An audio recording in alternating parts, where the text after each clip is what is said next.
The Chicago Bulls get an unexpected win against the Philadelphia 76ers with Joel Embiid on the team playing like an MVP candidate. We're going to talk a little bit about that game, and we're also going to talk about why Coby White right now, if he continues his level of play, could be the Bulls' greatest success story in the last decade. We're going to get into all that, a little bit of the mailbag, and more right after this.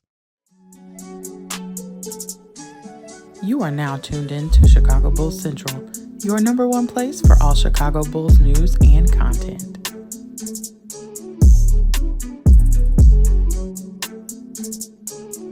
What's going on, Bulls fans? Welcome to another episode of Chicago Bulls Central, your number one spot for everything Chicago Bulls related. I'm the host, Sir Haize, but more importantly, you guys can follow the channel at Bulls Central Pod on every single social media platform we happen to be on. With that being said, let's go ahead and get into the content for today. I'm not going to stay on this a lot today, right?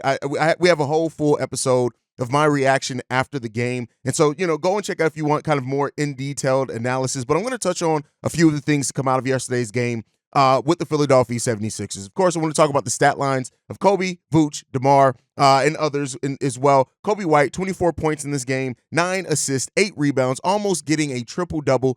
He's going to get it at some point. When you look at the way that Coby White's playing, the level of confidence, the fact that Billy Donovan is trusting him to do more and more with more of the actual offense going through him, trusting Coby White's decision-making to get other players involved, as well as to find his own offense. When you look at that, what Billy Donovan as well has done with other point guards, Coby White is going to get a triple-double at some point this season. I feel like it's coming at some point.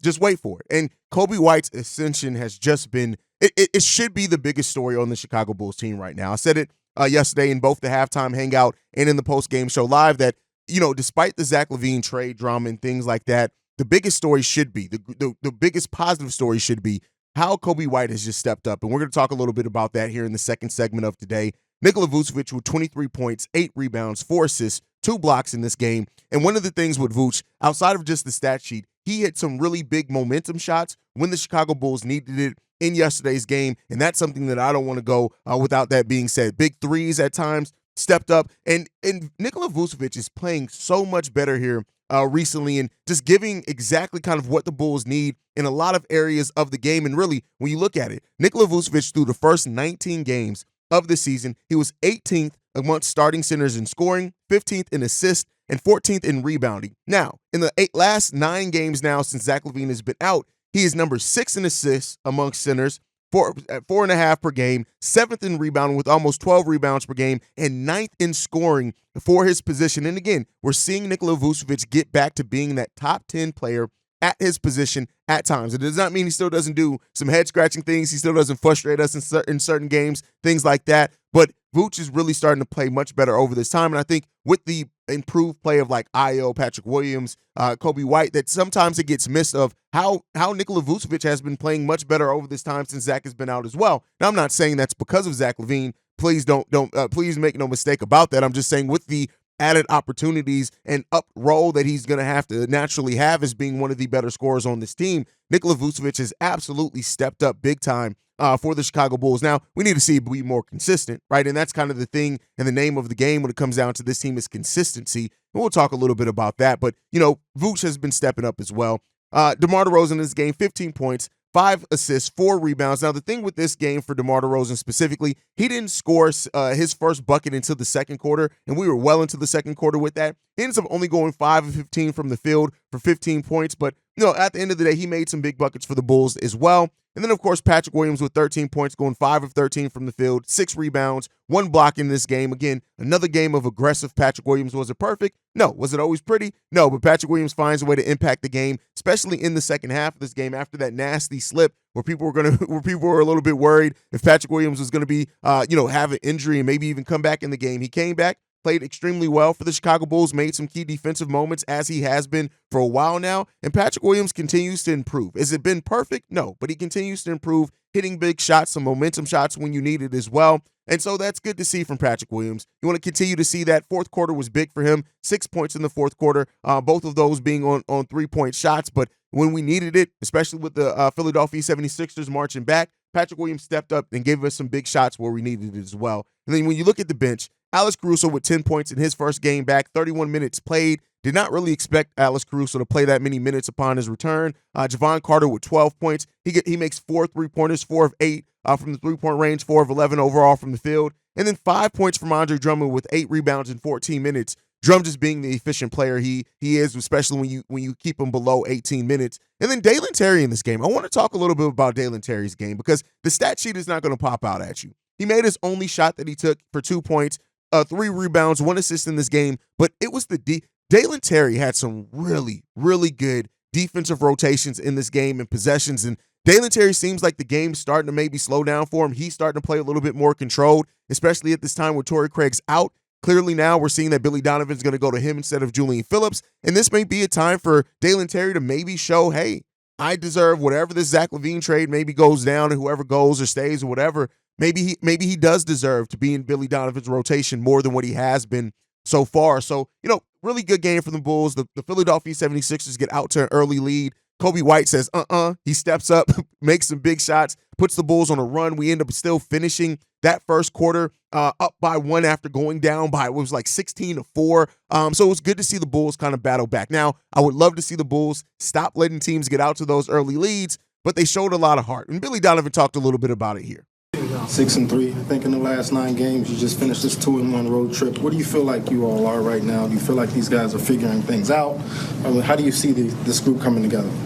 Well, the Milwaukee game in Milwaukee on the road was a tough one in overtime. We gave ourselves a chance. That was a hard loss. And then the other night against Miami, we had certainly our opportunities and some rebounds and, some plays we just didn't make, late in the game. So, of those 2 games, you feel like against, 2 really good quality opponents, you're right there. And I think, obviously, Philly is an elite team, in the Eastern Conference. I know Miami wasn't whole, either were we when we played Milwaukee at home, the overtime win. We've competed well against the better teams. It's just a matter for us, can we play and continue? I think we're starting to see more consistency. Like the ups and downs of the game are going to happen. They happen for every team, but I like the way we're responding back. Like, we get down by 15 against Miami. We cut it to 1 at the half. We get up in the third. We go into the fourth, down 11. We take the lead again. Like, that's the kind of fight back you want to see. Up by 11 tonight, they're going to kind of come fighting back. They come all the way back and tie it up, and we kind of go up by 6 or 7. They come flying back at the resiliency and the toughness mentally to kind of keep pushing through that. If we can keep building that, that's where I think your consistency comes from. And, talking about how the group of guys is connected, right? And I know some people took that as like a shot to Zach LaVine or whatever else. I'm going to take it for face value at what it is.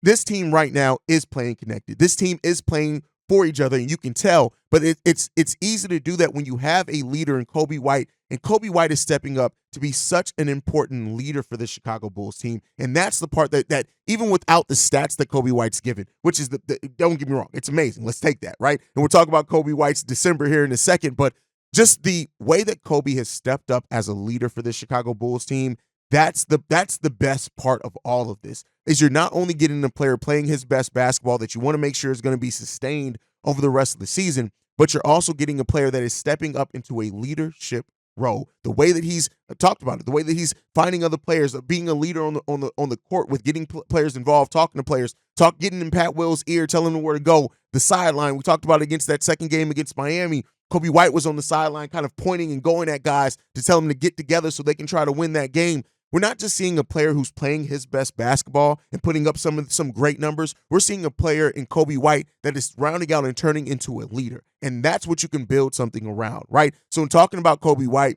being kind of the best piece right now for the Chicago Bulls team, I don't think anybody's looking at it and saying, hey, Coby's going to be a player that necessarily could be your number one and lead you to a title. We're so far removed and away from that. But when you talk about building a culture and trying to start retooling and things like that, you want to have a leader in doing that, and a leader that's been here. And the thing that makes it different is that Coby White has been here his whole entire career. He's not somebody we traded for. He's not somebody who came in another deal or whatever is signed here. He's a player that we drafted, that we're developing, and that we're starting to get the benefit of that faith that was put into Coby White. And that kind of gets us into our next topic. Coby White has the chance to be the Bulls' best success story since Jimmy Butler. Now, that's not to say that we didn't have other minor ones. I think Zach LaVine, to a degree, how he's grown, how he grew his game here in Chicago and rounded out could be a success story in a way, right? Wins didn't come with that. I think Bobby Portis also was a success story in a way just because we drafted him. Not many people really thought that Bobby Portis would turn into what he turned into. Unfortunately, even while he was starting his ascension, we traded him away. Laurie, we traded away. Coby's here, and he's been here. And, with the way he's playing right now, it doesn't look like Coby White's going anywhere anytime soon. And he has that chance to be the Bulls' best success story since Jimmy Butler, and hopefully one that we're talking about plays actually most of his career in a Chicago Bulls uniform. Amazing December from Coby White. But before we get into that December, I want to get into some of his comments after the game. Let's go ahead and play that now. You guys have obviously come close against some really good teams of late. What was the difference tonight? We just made a bunch of plays down the end. Shout out to Vooch, man. Vooch had some big shots. He took on the challenge, guarding the top 3 player in the league right now. Probably top front runner for MVP candidate who's been putting up some big numbers. And he took on the challenge, man, and he made some big shots down the stretch for us. And he's a competitor, so, shout out to him. He made big plays. You mentioned Vucevic hitting big plays, but the guy that you prop up more than anybody, Patrick Williams, also had 2 3-pointers in that fourth quarter. What did you see from him? Nothing out of the ordinary. Work on his game every day. He's prepared for those moments. So, doesn't surprise me. He tweaked his ankle a little bit, and, that shows how tough he is. You know what I'm saying? He was able to come back and hit two big threes, and, and play. He just competes on both ends of the court, and he's been aggressive. So, shout out to Pat, too. We're going to go to your favorite subject now and talk about you. You almost had your first triple-double of your career. Big game from you.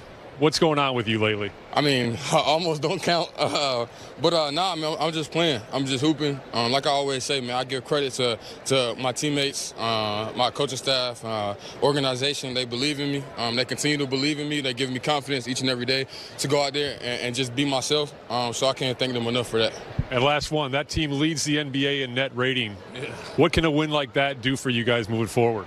I can do a lot, you know what I'm saying? But like I always say, enjoy this win. They're a hell of a team. Enjoy this win tonight, but we got to move on and play again in the next day or two and get prepared for that. But it was a grinded out win. It was a good win against a really talented team. Thanks for your time, Coby. Thank you. And you hear Coby White in his voice, just the way that he's poised. And if you're on the YouTube side, you got to see the video. Coby White right now is playing with probably the most confidence of his career, and that's something that it's a revelation to see amongst the season and a time period of that should be down, like how we started off this season. I don't think many people would have saw this. And, competing with one of the best teams in the NBA, and we've been right there. Billy Donovan said it. Coby said it in this. We've competed with some of the best teams in the NBA in the Miami Heat. We competed with the Milwaukee Bucks, how we beat them once. We competed with them in that second game, right? Those type of things. This game against the Philadelphia 76ers. The Bulls right now are 6-3. Since Zach LaVine went down. And I'm not going to put all that on Zach LaVine. We'll talk about that here in some as well. But let's talk about the month of December that Coby White has happened so far. 25.8 points per game. So let's go ahead and round that up to 26 points per game. 6.8 assists, 6.8 rebounds, 1 steal, a little over a turnover per game. And he's doing that on 51% shooting from the field and 50% shooting from three-point range. Now, that three-point shooting percentage is probably not going to be sustainable. If he does that, it's going to be amazing to see, but probably not going to be sustainable. But the thing that makes it different and what we've seen Coby do in some other times is that he's doing the other things that are also impacting winning, understanding how to create separation, getting to the rim. We saw him go at Joel Embiid down there and use his craftiness to be able to get and finish around the rim. Those are things that we haven't always seen from Coby White. And he's starting to get to the free throw line a little bit more as well. And don't be surprised, especially if Coby continues this whole season, he's going to get more foul calls next year. That's just kind of the way that he goes. Right now, he's averaging 2.5 free throws per game, which is the most of his career. So, and keep in mind, he's not even averaging, well, he is averaging now the most minutes of his career. So we went up there. But so as that's starting to go, and he's starting to show that more craftiness, he's starting to show an ability to take players off the dribble, Coby White's going to get to the free throw line more. And that's something that I'm going to look to increase, especially if that three-point shooting percentage, when it starts dipping, because it will start dipping at some point, right? He's not going to maintain shooting 50% from three-point range. But hey, I also said some other things probably weren't going to happen that happened. So maybe Coby White can prove me wrong on that. But if he can start also adding in, getting to the free throw line and a little bit of a higher clip, that 2.5, if he can get that up to just 1.5 more free throws a game to 4, that's a solid enough getting to the line. And he's hitting it at an 83% clip, which we know he can shoot better than that. That 83% is the second lowest of his career. So we know he can shoot it better from the free throw line. So as Coby White's game continues to evolve, still only 23 years old, Coby isn't done. Coby isn't in his prime yet. And that's the things that you're looking at in this team and then say, Coby White is just balling right now. He is him right now. Now, my co-host over on Locked on Bulls, Pat the Designer, he's not as kind of boastful about Coby White as we are right now, as a lot of Bulls fans are, because he wants to see it. He talked about Coby White even talking about his consistency, but Coby White's putting together a great month of December, which is 8 games so far. You can even go back to about November 20th with that, and that adds it to over 12 games, closer to 15 games, and he's been doing pretty much the same thing. Coby White right now is doing it, and in the way that he's doing it, it seems like it's going to be sustainable. I understand people wanting to wait and see before they say it, but Coby White is just balling, and I do think that he has the chance to be that success story. Overall, we need to see him finish out this season strong. Do not be surprised if Coby White gets to the three-point contest. I know a lot of people are asking about, can he be an all-star? It's going to be extremely difficult as a guard to make the all-star team if you don't have that super big storyline on the national stage. Maybe that can start coming for Coby White, but don't be surprised if most improved player is not outside the realm of possibility for Coby White, and that's something I've had to come around to because I didn't initially think that coming into how he's been playing, but looking at what Laurie did last year and winning most improved player on a team with a losing record, I think that Coby White can make that happen as well. So look out for that. Coby White's just balling out of control right now, and like I said, I talk so much about Coby because he deserves the play that he has on the court, the way that he's extended his game, the intelligence and basketball IQ that he's playing with right now, the poise, understanding the change of speed, that deserves to be celebrated. And more so than what we just talk about, who's going, who's staying, Coby White and his play here for the Chicago Bulls deserves to be talked about. And here at Chicago Bulls Central, we're going to talk about it as much as we possibly can. Now, with the win yesterday, that moved the Chicago Bulls to being 6-3 since Zach LaVine went out in this game. We talked about it. The Bulls are like top 10 in the league in offense since Zach LaVine's been down. They're a top defensive team in the league, top 10, I think top 10 to 12 defensively since Zach LaVine's been down. And the biggest question that people are asking now is, because I've said it, right? The wins and losses weren't really the way that we were looking at judging this team. But you got to start asking yourself, does that need to change now? Do we need to start looking at this Bulls team and at the win and loss record and saying, hey, this is a team that's not outside the realm of possibility of making a play-in, regardless of what happens with Zach LaVine's situation or not. And so that is a big question for this team. And I think when you look at the style of play, the way that this Bulls team has been playing lately, they've been balling. And it's been great to see the way that this team has been playing, the way that this team has been executing, the way that this team, per what Billy Donovan and Coby White said, has been playing for each other. That's all things you just can't overlook right now. This team is absolutely killing it, scoring well. One of the best three-point shooting teams in the league per percentage over this last stretch right now. This is crazy. This is crazy. And, you love to see what this team has the capability of doing. And so I love what this team is bringing right now. We're averaging 108 points per game, which is better than what we did at points in the season. This team is playing with a level of poise right now and a level of togetherness that, like I said, you got to look back at like that Kirk Heinrich, Luol Deng, Ben Gordon era Bulls, because that's a team that had talent on it. They didn't have a superstar, but they were absolutely beating teams with superstars on them regularly. And this is what you can expect to see. And so we start off this week with a win. We got the Los Angeles Lakers going tomorrow. And then after that, we got the Spurs on the second of a back-to-back, which we play. And then we finish off this week Saturday against the Cleveland Cavaliers. This team right now, with the confidence that they are playing with, is a team that you can look at and say they can go on winning streaks, right?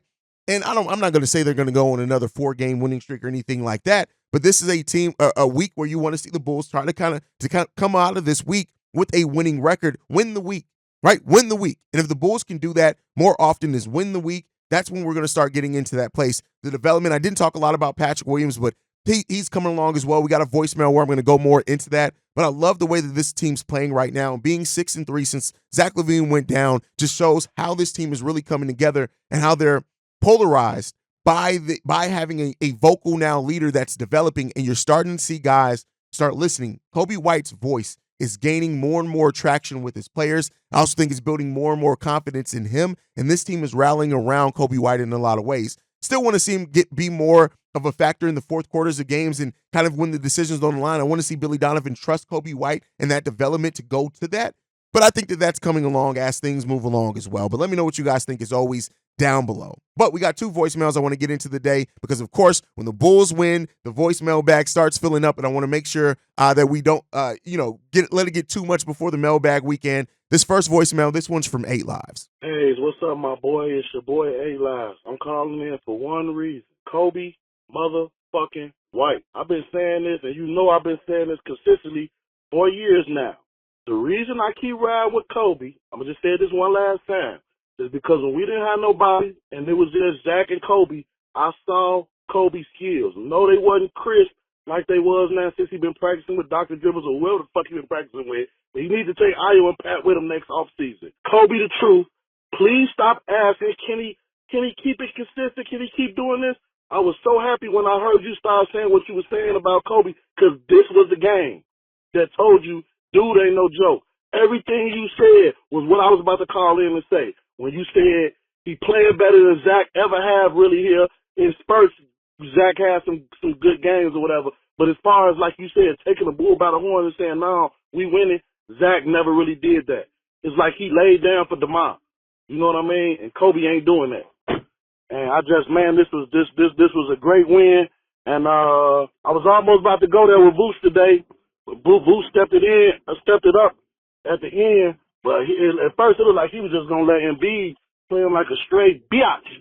But he came back and finally hit some threes that matter, not just when we win it, actually put us up or got us close or whatever. But it was a good game. Who the fuck is this man? Good game, man. C-Red. And, I agree with everything that you said, and I love that you my points. But just realistically, the questions around Coby White won't stop until he does this for the majority of the season. And best believe, if Coby White strings a couple of bad games together, let's say he has a stretch of 2-3 bad games, there are going to be more people that come out vocal, oh, we told you it was fool's gold. And that's going to happen, right? That just comes with the nature of it. But Coby White, once he continues to do this, which he's already on the path of doing it for about a month or more so, once this continues for Coby White, you're going to see, like I said, that conversation is going to change, not only from Bulls fans, but from people around the national media. Coby White absolutely right now should be the biggest story for the Chicago Bulls. Outside of Charles Barkley saying, what are the Bulls doing, this, and this, Zach LaVine trade, is DeMar going to go? Is he going to stay? What's happening with Alex Caruso? Why are the Bulls holding on to that? The storyline should be that Coby White is stepping up into a role and having a star level impact right now for the Chicago Bulls. And I can't wait till he does that for the full season. And then we can start shutting people up. And then we can ride into the offseason asking the question, can he do it again? Right? And so your point on Nikola Vucevic, I agree as well. Vooch has made some big shots. And I think Vooch is, I went over the stats earlier in the episode. He's really starting to round out as well and kind of finding his place now with how this team plays.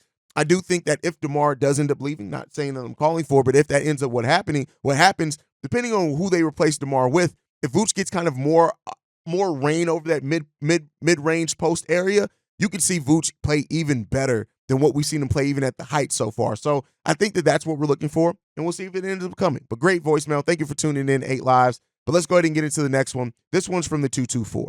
Hey, Haize, what's going on? I just wanted to reach out to you because I see a lot of Bulls fans talking about Patrick Williams, and after his 25-point outing in Miami, as well as he strung together a couple good high-scoring games relative to him this whole month of December. And people are talking about how, Patrick's like way more aggressive.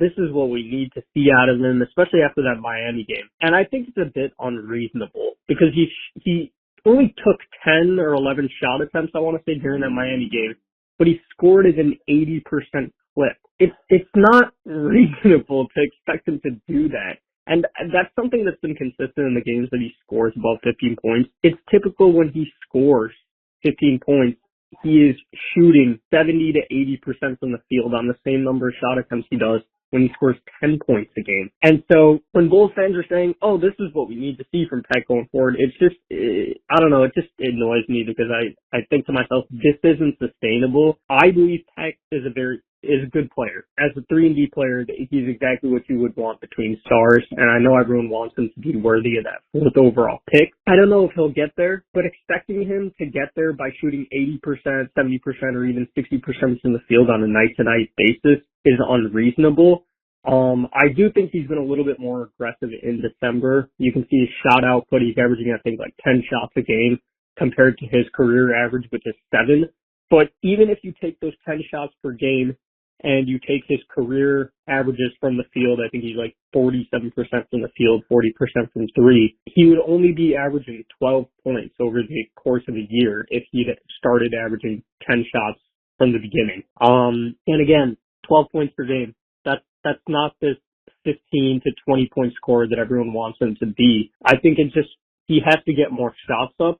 And whether that means we make a big trade and let go of DeMar or Newt so he can get those shots, or whether that means this is just the guy he is and he's never going to get to a point of taking 15 shots, remains to be seen. But I don't think the answer for him is to ultimately be an 80% from the field scorer. Because, again, even Nikola Jokic or Prime Shaq couldn't do that.